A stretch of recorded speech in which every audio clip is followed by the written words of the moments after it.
Hi ನಮಸ್ಕಾರ, pack ವರ್ಲ್ಡ್ಗೆ ಸ್ವಾಗತ. ನಾನು ನಿಮ್ಮ ಪ್ಯಾಕು. ಎಸ್, ನಾನು ಇವತ್ತು ಕೂಡ ನಿಮ್ಮ ಹತ್ರ ಏನೋ ಒಂದು ಹೇಳಬೇಕು. ಏನಂತ ಹೇಳಿದ್ರೆ, ಈ ಸಲ ನಾನೊಂದು ಸ್ಪೆಷಲ್ 1 ವೀಕ್ ಟ್ರಿಪ್ ಹೋಗ್ತಾ ಇದ್ದೀನಿ. ಅದು ಎಲ್ಲಿಗೆ ಅಂತ ಹೇಳಿದ್ರೆ, ಈಗ ಬ್ಯಾಂಗ್ಳೂರ್ ಟು ಚಂಡೀಗಢ ಹೋಗಿ ಅಲ್ಲಿಂದ ಮನಾಲಿ ಶಿಮ್ಲೆ ಎಲ್ಲ ಹೋಗೋಣ ಅಂತ ಪ್ಲ್ಯಾನ್ ಮಾಡಿದ್ದೀನಿ. ನೋಡಿ, ಲಗೇಜ್ ಬೇರೆ ರೆಡಿ ಆಗಿದೆ, ನಾನು ಬೇರೆ ರೆಡಿ ಆಗಿದ್ದೇನೆ. ಆದರೆ ಅದರಲ್ಲೊಂದು ವಿಷಯ ಏನು ಗೊತ್ತುಂಟ, ಈ ಮದುವೆ ಆಗೋ ಟೈಮಲ್ಲಿ ವೈಫ್ ಹತ್ರ ಕೇಳಿದರೆ ಎಲ್ಲಿಗಾದರೂ ಹೋಗ್ಬೇಕಂತ ಆಸೆ ಇದೆಯಾ ಅಂತ ಕೇಳಿದರೆ, ಅಯ್ಯೋ ಇಲ್ಲಪ್ಪ ಎಲ್ಲಿಗೂ ಬೇಡ, ನಾವು ಆರಾಮಾಗಿ ಖುಷಿಯಾಗಿ ಜೊತೆಯಲ್ಲಿದ್ದರೆ ಅದೇ ಖುಷಿ ಅಂತ ಹೇಳ್ಬಿಟ್ಟು, ಮದುವೆ ಆಗಿ 1.5 ವರ್ಷ ಆಯ್ತಲ್ಲ, ಈಗ ಡೈಲಾಗ್ ಶುರುವಾಗಿತ್ತು. ಮದುವೆ ಆಗಿ 1.5 ವರ್ಷ ಆಯಿತು, ಎಲ್ಲಿ ಕರ್ಕೊಂಡು ಹೋಗ್ತಿಲ್ಲ ಅಂತ ಡೈಲಾಗ್ ಶುರು ಆಗ್ತಿತ್ತಾ. ಅದಕ್ಕೆ ಈ ಸಲ ಪ್ಲ್ಯಾನ್ ಮಾಡಿ 1 ವೀಕ್ ವೆಕೇಷನ್ ಹೋಗೋಣ ಅಂತ ನಾವಿಬ್ಬರು ಪ್ಲ್ಯಾನ್ ಮಾಡಿದ್ದೀವಿ. ನೋಡಿ, ನಮ್ಮ ಮೇಡಮ್ ಅವರು ರೆಡಿಯಾಗಿದ್ದಾರೆ. Yes, Swati. Hi. Hi. Pack world ಅವರೇ, ಇವರು ನಮ್ಮ ಧರ್ಮ ಪತ್ನಿ. ನಾವಿಬ್ಬರು ಪ್ಲ್ಯಾನ್ ಮಾಡಿದ್ದೀವಿ, ಹಾಗೆ ಈಗ ಏರ್ಪೋರ್ಟಿಗೆ ಹೊರಟಿದ್ದೀವಿ. ಬನ್ನಿ, ಜರ್ನಿ ಹೇಗಿರುತ್ತೆ ಅಂತ ನೋಡಿಕೊಂಡು ಎಂಜಾಯ್ ಮಾಡಿ. ಓಕೆ. ಎಸ್, ರೂಮಿಂದ ಕ್ಯಾಬ್ ಮಾಡಿಕೊಂಡು ನಾವಿಬ್ಬರು ಏರ್ಪೋರ್ಟಿಗೆ ಹೊರಟೇ ಬಿಟ್ವಿ. ಹಾಗೆ ದಾರಿಯಲ್ಲಿ ಹೋಗ್ತಾ ಮುಂದೆ ಹೋಗ್ತಾ ಇದ್ದೀವಿ. ಏರ್ಪೋರ್ಟಿಗೆ ಹೋಗ್ತಾ ಇದ್ದೀವಿ. ಆ್ಯಕ್ಚುಲಿ ನೋಡಿ, ಹೋಗ್ತಿರ್ಬೇಕಾದ್ರೆ ಮೇಲ್ಗಡೆ ಫ್ಲೈಟ್ ಇತ್ತು ಅಂತಿತ್ತು. ಫೈನಲಿ ಏರ್ಪೋರ್ಟ್ ಹತ್ರ ರೀಚ್ ಆಗ್ತಾ ಬರಬೇಕಾದ್ರೆ ನೋಡಿ, ಮೇಲ್ಗಡೆಯಿಂದ ಒಬ್ಬ ಏರೋಪ್ಲೇನು. ನಾನು ಹೇಳಿದೆ ಬೇಡ ಅಂತ, ಆದರೂ ನನ್ನ ತಲೆ ಮೇಲಿಂದ ಪಾಸ್ ಆದ. ನೋಡಿ, ನಮ್ಮ ಬೆಂಗಳೂರನ್ನು ಕಟ್ಟಿರುವಂಥ ನಾಡದೊರೆ ಕೆಂಪೇಗೌಡರು. ಜೈ ಕೆಂಪೇಗೌಡ್ರೆ. ಎಸ್, ನಮಗೆ ಟರ್ಮಿನಲ್ 1 ಇರೋದ್ರಿಂದ ಟರ್ಮಿನಲ್ 1ಗೆ ರೀಚ್ ಆಗ್ತಾ ಬಂದ್ವಿ. ಎಸ್, ಅಲ್ಲಿ ಇಳಿದ್ಬಿಟ್ಟು ಕ್ಯಾಬ್ ಅವ್ರಿಗೆ ಪೇ ಮಾಡಿ ಥ್ಯಾಂಕ್ ಯು ಅಂತ ಹೇಳಿಬಿಟ್ಟು ಹಾಗೆ ಒಳಗಡೆ ಹೋಗಿ ಎಲ್ಲ ಚೆಕ್ಕಿಂಗ್ಗಳನ್ನು ಮುಗಿಸ್ಕೊಂಡು ಒಳಗಡೆ ಹೋಗ್ತಾ ಇದ್ದೀವಿ. ಹೆದರ್ಕೊಂಡಿದ್ದಾರೆ ಮೇಡಮ್ ಹೆದರ್ಕೊಂಡಿದ್ದಾರೆ. ಎಸ್, ಅಂತಿಂತೂ ರೂಮಿಂದ ಹೊರಟು ಬಂದು ಏರ್ಪೋರ್ಟ್ಗೆ ರೀಚ್ ಆಗಿ ಬ್ಯಾಗೇಜ್ ಎಲ್ಲ ಹಾಕಿ ಅಲ್ಲಿ ಫೈನಲಿ ಸೆಕ್ಯೂರಿಟಿ ಚೆಕ್ಗಳೆಲ್ಲ ಮುಗಿಸ್ಕೊಂಡು ಈಗ ಒಳಗೆ ಬಂದಿದ್ವಿ. Gate number 27. 27ಕ್ಕೆ ಹೋಗೋಕ್ಕೆ ತುಂಬ ದೂರ ಇದೆ, ವಾಕ್ ಮಾಡ್ಕೊಂಡು ಹೋಗಬೇಕು. ಅದರಲ್ಲೂ ನಮ್ಮ ಮೇಡಮ್ ಅಂತೂ ಫಸ್ಟ್ ಟೈಮ್ ಎಕ್ಸ್ಪೀರಿಯನ್ಸ್ ಅಲ್ವಾ, ಹೆದರ್ಕೊಂಡಿದ್ರು. ಯಾಕಂತ ಹೇಳಿದ್ರೆ ಹೊರಗಡೆ ಏರ್ಪೋರ್ಟಲ್ಲಿ ನಿಂತ್ಕೊಂಡು ಅಯ್ಯೋ ನನಗೆ ಪುಕ್ ಆಗ್ತಿದೆ ಅಂತೆಲ್ಲ ಹೇಳ್ತಿದ್ರು, ಹೆದರ್ಕೊಂಡಿದ್ರು ಸ್ವಲ್ಪ. ಅದರಲ್ಲಿ ಈಗ ಮೇಡಮ್ಗೆ ಫ್ಲೈಟ್ ಫಸ್ಟ್ ಎಕ್ಸ್ಪೀರಿಯನ್ಸು.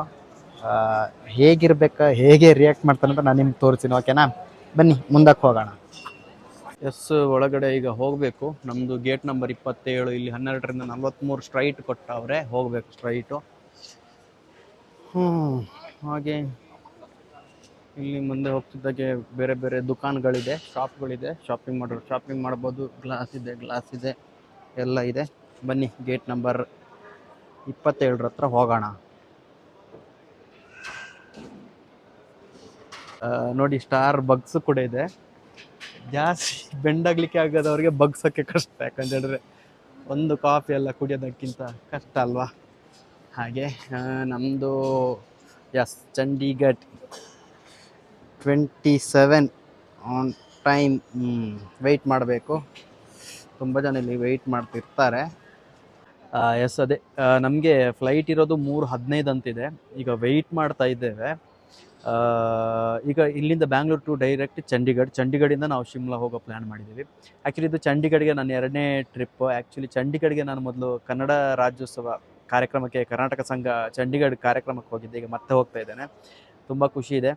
ಬಟ್ ಅಲ್ಲಿನ ವಾತಾವರಣ ಹೇಗಿದೆ ಗೊತ್ತಿಲ್ಲ. ಬಟ್ ಅಲ್ಲಿ ನಮಗೊಬ್ಬರು ಪರಿಚಯದವ್ರು ಕೇಳಿದಾಗ ತೊಂದರೆ ಇಲ್ಲ, ಸ್ವಲ್ಪ ಸನ್ನಿ ಇದ್ದಾಳೆ ಅಂದರು. ನನಗೆ ಖುಷಿ ಆಯಿತು. ಸನ್ನಿ ಇದ್ದಾಳೆ ಅಂದರೆ ನಮ್ಮ ಸನ್ನಿ ಅಂದ್ಕೊಂಡೆ. ಆಮೇಲೆ ನಮ್ಮ ವೈಫ್ ಅಂದ್ಲು, ದೇವರ್ಸ್ಯದ ಆ ಸನ್ನಿ ಅಲ್ಲ, ಸೂರ್ಯ ಇದ್ದಾನೆ ಅಂತ ಹೇಳಿದ್ಲು. ಅದಕ್ಕೆ ವೆಯ್ಟ್ ಮಾಡಬೇಕು, ಸ್ವಲ್ಪ ಹೊತ್ತು ವೆಯ್ಟ್ ಮಾಡ್ತಾ ಇದ್ದೇವೆ. Okay, wait and watch. 10 months ಮೂಜಿ ಅಲ್ಪ 15:55 ಎಂದು ಚೋಜಾನು. ನಮಗೂ ಇಂಡಿಗೋನೇ, ದಾದನ ಗೊತ್ತು, ಮತ್ತು ನಮ್ಮ ಇಂಡಿಗೋ ಲೇಟ್ ಬರ್ಬೋದೇನೋ. ಎಸ್, ಅದರಲ್ಲೂ ಮಜಾ ಏನಂತ ಹೇಳಿದ್ರೆ ನಮ್ಮ ಮೇಡಮು ತುಂಬ ಯಾಕೋ ಗಡಗಡ ಆಗಿದ್ದಾರೆ. ಬನ್ನಿ ಅವ್ರನ್ನ ಮಾತಾಡ್ಸೋಣ. Excuse me madam. ಹಲೋ, ಹೇಳಿ, ಏನಾಗ್ತಿದೆ ನಿಮಗೆ? ಈ ಎಕ್ಸ್ಪೀರಿಯನ್ಸ್ ಹೇಗಿದೆ? ಸಖತ್ ಭಯ ಆಗ್ತಾ ಇದೆ. ಫಸ್ಟ್ ಟೈಮ್ ಫ್ಲೈಟಲ್ಲಿ ಹೋಗ್ತಾ ಇದ್ದೀನಿ. ಸಖತ್ತಾಗಿ ಭಯ ಆಗ್ತಿದೆ. ಆ ಭಯ ಆಗ್ತಾ ಇರೋದ್ರಲ್ಲಿ ನೀನು ನಂಗೆ ಬೈತಾ ಇದೆಯಲ್ಲ. ಇಲ್ಲ, ಯಾಕಂತ ಹೇಳಿದ್ರೆ ನಾನು ಬೈತಿರೋದು ಟೆನ್ಷನ್ ಮಾಡ್ಕೊತಾರೆ, ಫಂಕ್ಷನ್ ಹಾಳಾಗತ್ತೆ. ಅದಕ್ಕೆ ಹೆದರ್ಕೋಬೇಡ, ಆರಾಮಾಗಿರು ಅಂತ. ನನಗಂದ್ರೆ ಒಂದು 5-6 ಸಲ ಹೋಗಿ ಎಕ್ಸ್ಪೀರಿಯನ್ಸ್ ಇರೋದ್ರಿಂದ ನಾನು ಕೂಡ, ಇಲ್ಲಾಂದ್ರೆ ಸ್ಟಾರ್ಟಿಂಗಲ್ಲಿ ಹೋಗೋದು ಕೂಡ ನಾನು ಕೂಡ ಹೆದರ್ತಿದ್ದೆ. ಅಂತಿಂತೂ ನಿಮ್ಮ ಡ್ರೀಮ್ ಫೈನಲಿ ಅದು ಎಲ್ಲಿ ಎಕ್ಕೂರಲ್ಲಿ ಕರ್ಕೊಂಡು ಹೋಗ್ತೀನಿ ಅಂತ ಹೇಳ್ತಾ ಇದ್ದೆ. ಎಲ್ಲಿ? ಎಕ್ಕೂರು. ಎಕ್ಕೂರು ನೀನು ನಂಬಿರ್ಲಿರ ಎಕ್ಕೂರ ಜಕ್ಕೂರು ಮೂಲ ಜಗ್ಗುರಲ್ಲಿ ಅದು ಯಾರೋ ರಘು ಅಣ್ಣ ಹೇಳ್ತಾ ಇದ್ರು. ಸಿರುಂಡಿ ರಘು ಹೇಳಿದ್ದೆ ಅಲ್ಲೇನೋ ಅವ್ರು ಹೇಳ್ತಾ ಇದ್ರು ಫ್ಲೈಟ್ ಒಂದ್ಸಲ ಏನೋ ಹೋಗಕ್ಕೆ ಕಡಿಮೆ ಚಾರ್ಜ್ ಅಲ್ಲಿ ಒಂದ್ಸಲ ಅದೇನೋ ಇದೆ ಅಂತ ಅಂದಿದ್ದ, ಅದಕ್ಕೆ ಕರ್ಕೊಂಡು ಹೋಗ್ತಾನೆ ಹೇಳಿದ್ದೆ. ಬಟ್ ನನಗೂ ಟೈಮ್ ಸಿಗ್ಲಿಲ್ಲ. ಅಂತೂ ಇಂತಿದ್ದು ಫೈನಲಿ ಈ ಪ್ಲಾನ್ಗೆ ಇನ್ನೊಂದು ರೀಸನ್ ಅಂತ ಹೇಳಿದ್ರೆ ಇನ್ನೊಂದು 2 ಕಪಲ್ಗಳು ಬರ್ತಾರೆ. ಅವರು ಚಂಡೀಗಢಲ್ಲಿ ಸಿಗ್ತಾರೆ. ಇವಳದು ಬೆಸ್ಟ್ ಫ್ರೆಂಡ್ ಮಾನಸ ಅಂತ, ಅವರು ಮದುವೆ ಆಗಿ ಒಂದು ರೀಸೆಂಟ್ ಆಗಿ 3 ತಿಂಗಳಾಯ್ತು. ಅವರು ಆಕ್ಚುಲಿ ಎಲ್ಲೂ ಹನಿಮೂನ್ಗೆ ಹೋಗೋದು ವೆಯ್ಟ್ ಮಾಡ್ತಿದ್ರು. ನಮ್ದು ಹನಿಮೂನ್ ಆಗಿ ಇಲ್ಲಿ ಹಾಗೆ ಏರೋಪ್ಲೇನ್ ಆಗಿದೆ ಈಗ. ಅವರು ಹೋಗ್ಬೇಕಿತ್ತು ಪಾಪ, ನಮಗೋಸ್ಕರ ವೆಯ್ಟ್ ಮಾಡಿದ್ದಾರೆ. ಅದಕ್ಕೋಸ್ಕರ ಅವ್ರ ಜೊತೆ ಹೋಗೋ ಸಡನ್ ಪ್ಲಾನ್ ಮಾಡ್ಕೊಂಡು ಈಗ ಹೊರಡ್ತಿದ್ರೆ. ಈಗ ನನಗಂತೂ ಓಕೆ, ಸ್ಟಾರ್ಟಿಂಗಲ್ಲಿ ಫ್ಲೈಟ್ ಮೇಲೆ ಅಂತ ಅಂದಿದ್ದೆ ನಾನು. ಅದು ಯಜಮಾನ ಶೂಟಿಂಗ್ ಟೈಮಲ್ಲಿ ಬಾಂಬೆಗೆ ಹೋಗಿರೋದು. ಈಗ ಮೇಡಮು ಅದಲ್ಲದೆ ನನ್ನ ಫ್ರೆಂಡ್ ಮಾನ್ಸ ಇದ್ದಾಳಲ್ಲ, ಅವಳು ಲಾಸ್ಟ್ ಟೈಮ್ ಬಾಂಬೆಗೆ ಹೋದಾಗ ಫಸ್ಟ್ ಫ್ಲೈಟ್ ಅವಳೇನು ಹೇಳಿದಾಳೆ, ಅವಳಿಗೆ ಫುಲ್ ಎಕ್ಸ್ಪೀರಿಯನ್ಸ್ ಆಗಿದೆಲ್ಲ. ಅವಳು ನನಗೆ ಎಲ್ಲ ಹೇಳಿದಾಳೆ, ಸ್ವಾತಿ ಫ್ಲೈಟ್ ಟೇಕ್ ಆಫ್ ಆಗಬೇಕಾದ್ರೆ ಈ ಥರ ಗಾಳಿ ಆಗುತ್ತೆ, ನೀನು ಕಿವಿಯೆಲ್ಲ ಮುಚ್ಕೋ ಹಂಗೆ ಹಿಂಗೆ. ಇಲ್ಲ ಮತ್ತೊಂದು ಏನು ಗೊತ್ತಾ ಕಷ್ಟ, ನಿನ್ನೇನಾದ್ರು ಕಿಟಕಿ ಪಕ್ಕ ಇದ್ರೆ ಪಕ್ಕ ಗಾಳಿಲಿ ಹೋಗ್ಬಿಡ್ತಾ. ಇಲ್ಲ ಗಾಳಿಯಲ್ಲಿ ಹೋಗ್ತೀಯ. ಹಾಗೆ ನೋಡ, ಇನ್ನು ಹೆಚ್ಚಿನ ಎಕ್ಸ್ಪೀರಿಯನ್ಸ್ ಎಲ್ಲ ತೋರಿಸ್ತೀನಿ. ನಮ್ಮ ಮೇಡಮ್ ತುಂಬ ಏನೋ ಈಗ ಸ್ವಲ್ಪ ರಿಲೀಫ್ ಆದ್ರು. ಆಕ್ಚುಲಿ ಭಯ ಇದ್ದಿದ್ದು ಯಾವಾಗ ಗೊತ್ತಾ, ನಮ್ಮ ಲಗೇಜ್ 15 kg ಅಷ್ಟೇ ತಗೊಂಡು ಹೋಗ್ಬೇಕು ಅಂತ. ನಾನು ಇವನು ಅದು ಬೇಕು ಇದು ಬೇಕಂತ ಎಲ್ಲ ಬ್ಯಾಗ್ ಮಾಡ್ಕೊಂಡು ನಮ್ಮ ಲಗೇಜ್ ನೋಡಿದ್ರೆ ಬಾಕಿಯವರಿಗೆ ಕಂಪೇರ್ ಮಾಡಿದ್ರೆ ನಮ್ದಿಬ್ರದ್ದು ಲಗೇಜ್ ತುಂಬಾ ದೊಡ್ಡದು. ಲಗೇಜ್ ದೊಡ್ಡದಿದೆ. ಯಾಕಂತ ಹೇಳಿದ್ರೆ ಒಂದು 1 ವೀಕ್ ಅಂತ ಹೇಳಿದ್ರೆ ಅಲ್ಲಿ ಮಳೆ ಗಿಳೆ ಏನಾದ್ರು ಇದ್ರೆ ಬಟ್ಟೆ ಒದ್ದಾದ್ರೆ ಯಾರಿಗೂ ಒಣಗ ಕೂರ್ತಾರೆ. ಅದಕ್ಕೋಸ್ಕರ ಸೇಫರ್ ಸೈಡ್ಗೆ ಇಟ್ಕೊಂಡಿದ್ವಿ. ಪರವಾಗಿಲ್ಲ, ಲಗೇಜ್ 2 ಇಟ್ಕೊಂಡಿದ್ವಿ. ಒಂದು 16 kg ಇತ್ತು, ಅದು 2 ಸೇರಿ 30 ಅಲ್ವಾ, ಅಡ್ಜಸ್ಟ್ ಆಯಿತು. ಬಟ್ ಇನ್ನು ಫ್ಲೈಟಿಗೆ ಟೈಮ್ ಇದೆ ಅನ್ಸುತ್ತೆ. ಈಗ 2 ಗಂಟೆ ಆಗ್ತಿದೆ. 3:10 ಇತ್ತು, ಬಟ್ ಈಗ ನೋಡಿದ್ರೆ 3:45 ಅಂತ ತೋರಿಸಿದೆ. ಗೊತ್ತಿಲ್ಲ, ನೋಡೋ ಇನ್ನು ಜರ್ನಿ ಎಕ್ಸ್ಪೀರಿಯನ್ಸ್ ಮಾಡ್ಲಿಕ್ಕಿದೆ. ಮೇಡಮ್ ನೀರ್ ಬೇಕಾದ್ರೆ ಕುಡೀರಿ. ಏನ್ ಗೊತ್ತಾ, ಅಲ್ಲಿ ಸೆಕ್ಯೂರಿಟಿ ಚೆಕ್ಕಿನ್ ಆಗಿ ಒಳಗೆ ಬರ್ತಿದ್ದೆ. ಇವಳು ಹೇಳ್ತಿದ್ದಾಳೆ ಸ್ವಲ್ಪ ಎಲ್ಲಾದ್ರೂ ಕೂತ್ಕೊಳ್ಳೋಣ. ನಾನು ಅಂದೆ ಅಮ್ಮ ಇರು ಸ್ವಲ್ಪ, ಆಮೇಲೆ ಎಲ್ಲಿ ಬೇಕಾದ್ರೆ ರೆಸ್ಟ್ ಮಾಡ್ಬೋದು ಅಂತ ಹೆದರ್ಕೊಂಡಿದ್ರು. ಟೆನ್ಷನ್ ಆಗಿತ್ತು ನನಗೆ. ಟೆನ್ಷನ್ ಮಾಡಿದ್ರೆ ಫಂಕ್ಷನ್ ಹಾಳಾಗ್ತದೆ. ಇನ್ನು ನೋಡಿ, ಇಷ್ಟೆಲ್ಲ ಮಾತಾಡೋದು ಫ್ಲೈಟ್ ಅಲ್ಲಿ ಹೇಗೆ ಎಕ್ಸ್ಪ್ರೆಸ್ ಮಾಡ್ತಾರೆ ಅಂತ ನೋಡೋಣ, ಆಯ್ತಾ? ಓಕೆ ನೋಡಿ, ನಮಗೆ 1927ಗೆ ನಾವು ಕೆಳಗೆ ಹೋಗಬೇಕು. ಕೆಳಗೆ ಹೋಗುವ, ಕೆಳಗೆ. ಮತ್ತೆ ಏನ್ ಗೊತ್ತುಂಟ ಸ್ವಾತಿ, ಇದೆಲ್ಲ ಜಾಲಿ. ನಾನು ಒಬ್ಬೊಬ್ರೆ ಬಂದ್ರೆ ಆ ಕಡೆ ಈ ಕಡೆ ತುಂಬಾ ಚಿಟ್ಟೆಗಳಿತ್ತು ಮಾರೆ. ನಮಗೆ ಕೂಡ ಇಂಡಿಗೋನೇ ಫ್ಲೈಟು, ಬಟ್ ಇದು ಬೇರೆ ಎಲ್ಲಿಗೆ ಹೋಗೋದು ಅನ್ಸುತ್ತೆ. ನಮ್ಗೆ ಸ್ವಲ್ಪ ಲೇಟ್ ಇರ್ಬೋದು, ಹಾಗೆ ವೆಯ್ಟ್ ಮಾಡ್ತಿದ್ದೀವಿ. 27 ಕ್ಯಾಬಿನಲ್ಲಿ ವೆಯ್ಟ್ ಮಾಡ್ತಿದ್ದೇವೆ. ನೋಡಿ, ಈ ಥರ ಬಸ್ಗಳಲ್ಲಿ ಅದ್ರ ಹತ್ರ ತಗೊಂಡೋಗಿ ಬಿಡ್ತಾರೆ. ಇಲ್ಲಾಂದ್ರೆ ನೋಡಿ, ಆ ಥರ ವಾಕ್ ಮಾಡ್ಕೊಂಡು ಬರೋದು ಇರತ್ತೆ. ಹಾಗೆ ನೋಡಿ. ಎಸ್, ಫೈನಲಿ ಈಗ ನಿಂತಿದ್ದೇವೆ. ಬಸ್ಸಲ್ಲಿ ಕಳಿಸ್ತಾರೆ ಅನ್ಸುತ್ತೆ. ಇದೇ ನೋಡಿ ನಮ್ಮ ಬಸ್ಸು. ಬೇಗ ಹೋಗಿ ಒಂದು ಸೀಟು. ಅಂತೂ ಫೈನಲಿ ಬಸ್ಸಲ್ಲಿ ಹತ್ತಿಸ್ಕೊಂಡು ಕರ್ಕೊಂಡು ಹೋಗ್ತಾ ಇದ್ದೀವಿ. ಬನ್ನಿ, ನಮ್ಮ ಫ್ಲೈಟ್ಗೆ ನೀವು ಕೂಡ ಹತ್ಕೊಳ್ಳಿ, ಆಯಿತಾ? ಓಲುಂಡು ನಮ್ಮ ಗಾಡಿ.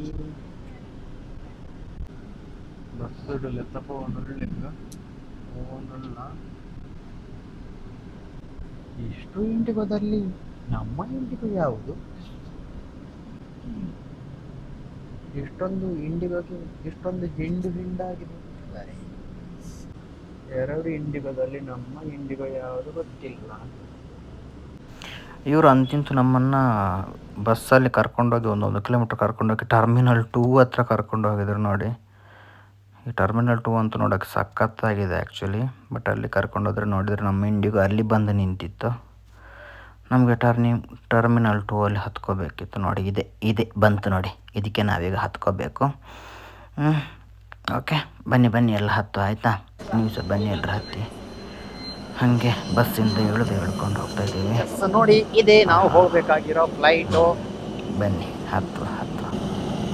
ಇದೇ ನಾವು ಹೋಗಬೇಕಾಗಿರೋ ನಮ್ಮ ಬಸ್ಸು, ಐರಾವತ ಬಸ್ಸು. ಹೋಗ್ತಾ ಇದ್ದೀವಿ. ಹೋದ್ಮೇಲೆ ಮೇಡಮ್ ಎಕ್ಸ್ಪೀರಿಯನ್ಸ್. ಮೇಡಮ್ ರೆಡಿನಾ?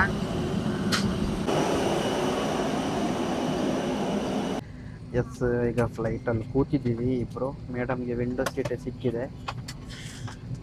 ನೋಡೋಣ, ರೆಡಿನಾ? ಸೂಪರ್ ಎಕ್ಸೈಟ್ಮೆಂಟ್ ಅಲ್ಲಿ ಈಗ ನೋಡುವ. Please read our safety instruction card for instructions on how to use the raft. ಹೆದರ್ಕೊಂಡಿದ್ದಾಳೆ.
ಅಂತೂ ಫ್ಲೈಟು ಟೇಕ್ ಆಫ್ ಆಗೇ ಬಿಡ್ತು. ಮೇಡಮ್ ಏನೋ ಸ್ವಲ್ಪ ಧೈರ್ಯ ಮಾಡ್ಕೊಂಡು ಕೂತ್ಕೊಂಡು ಸ್ವಲ್ಪ ಬ್ರೀದ್ ಔಟ ಮಾಡ್ತಾಯಿದ್ರು. ನೋಡಿ ಮೇಲಿಂದ ಎಷ್ಟು ಚೆನ್ನಾಗಿ ಕಾಣಿಸ್ತಿದೆ.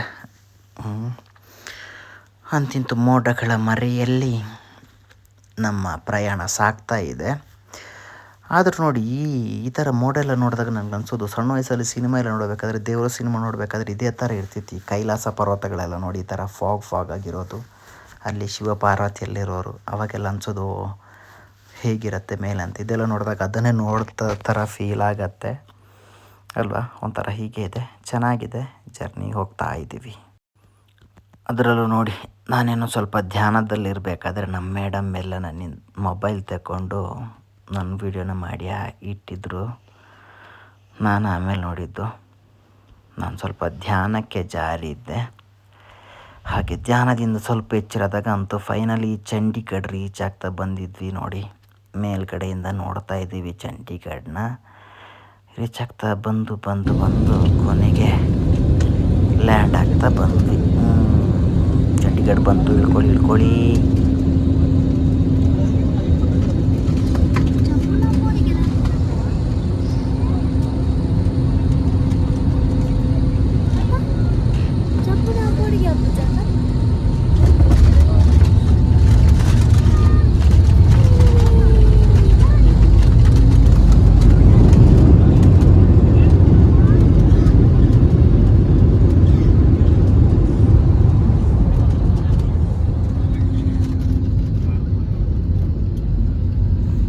ಅಂತೂ ಇಳಿಬೇಕಾದ್ರೆ ಏನೋ ಧೈರ್ಯದಲ್ಲಿ ಹೆದರ್ಕೊಂಡಿಲ್ಲ ಅಂತ ಡೈಲಾಗ್ ಹೇಳ್ತಿದ್ರು.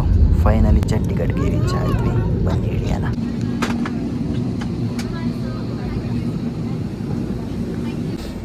S, finally reach Chandigarh. ಸಾಕಾಗೋಯ್ತು ಕೂತು. ಆ್ಯಕ್ಚುಲಿ ನನ್ನ ಸೂಟ್ ಕೇಸ್ ಅಂತೂ ಬೇಗ ಸಿಕ್ಕಿತ್ತು. ಮೇಡಮ್ ಅವರ ಬ್ಯಾಗು ಅಲ್ಲಿ ಆಲ್ರೆಡಿ ಬಂದಿತ್ತು. ಬಟ್ ನೋಡಿದ್ರೆ ಯಾವನು ಎತ್ಕೊಂಡು ಕೊನೆಗೆ ಅವನ ಬ್ಯಾಗ್ ಅಲ್ಲ ಅಂತ ಕೊನೆಗೆ ಕೆಳಗೆ ಬಿಟ್ಟ. ನೋಡಿ ಬಂತು. ಚಂಡೀಗಢಗೆ ಸ್ವಾಗತ. ಆ್ಯಕ್ಚುಲಿ ಜೋರಾಗಿ ಹಸಿವಾಗಿತ್ತು ಅಂತ ಅದಕ್ಕೋರು ಆರ್ಡ್ರ್ ಮಾಡಿದ್ದೀವಿ, ತಿಂತಾ ಇದ್ವಿ. ಬಡಲಿ ಬೆಂಡಾಗಿದ್ವಿ, ತಿಂತೇನೆ ಆಯಿತಾ. ಜೋರು ಹಸಿವಾಗಿತ್ತು, ರಾಕ್ಷಸರ ಥರ ತಿಂತಿದ್ದಾಳೆ. ದೇವರಾಣೆಗೂ ಜೋರು ಹಸಿವಾಗಿತ್ತು ಅಂತ ಏನೋ ಆರ್ಡ್ರ್ ಮಾಡಿದೆ, ಚಿಕನ್ ಫ್ರೈಡ್ ರೈಸ್ ಅಂತ. ಉಪ್ಪು ಹುಳಿ ಖಾರನಿಲ್ಲ, ಏನಿಲ್ಲ. ಇದೊಂಚೂರು ಬಿಸಿ ಮಾಡಿ ಕೊಟ್ಟವನು, ಇದೇನಿಲ್ಲ ಚಿಕನ್ನು.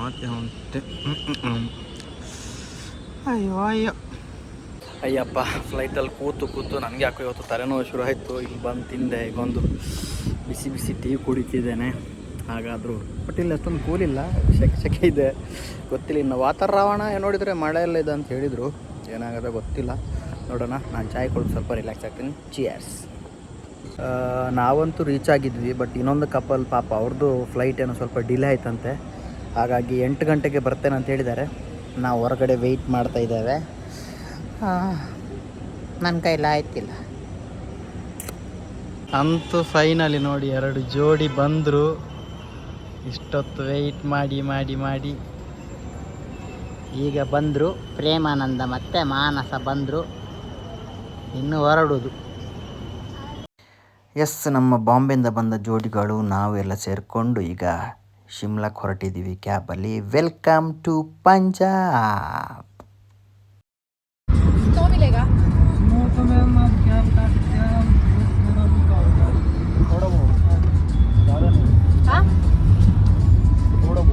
పోతుందా మళ్ళీ రెస్టారెంట్